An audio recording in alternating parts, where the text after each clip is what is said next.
the most singular joys I think I had in this film were watching the transformation of Jesmark and David specifically, not just fishermen playing fishermen, which was a little bit of the concept, but they really transformed into really formidable actors, and I would put Jesmark's performance against any trained actor.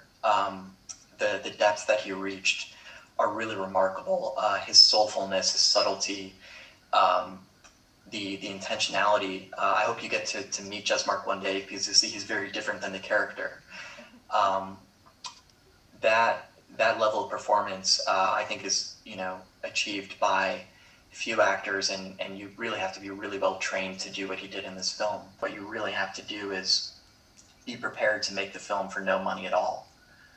I was ready on Luzzu to film it on an iPhone. I think weeks before the beginning of principal photography, we didn't have our camera package, and I was ready to shoot it on an iPhone, because I was confident that if I had any kind of camera and I pointed it at Jesmark and the light was behind him, we'd have a film, and the fanciness of the lens of the camera wasn't going to make a big difference to that.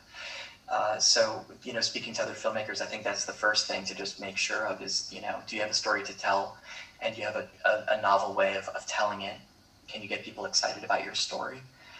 And the rest, from there, you have to figure out how to do it. From the very outset, we knew it was going to be a Maltese language film, and mostly a Maltese language film.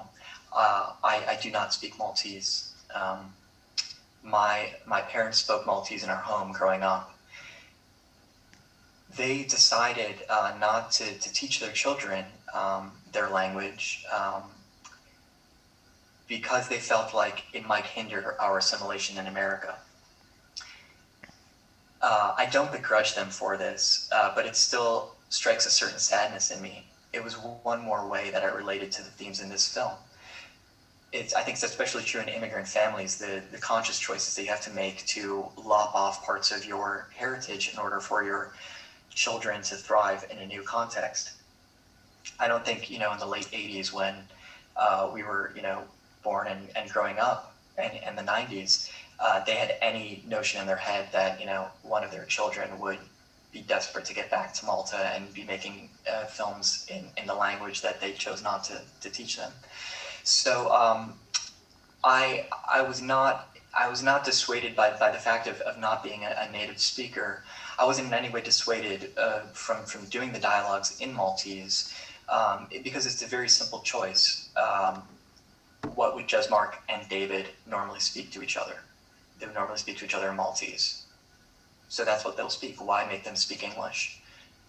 Because it would be more commercial, perhaps. But it wouldn't be true.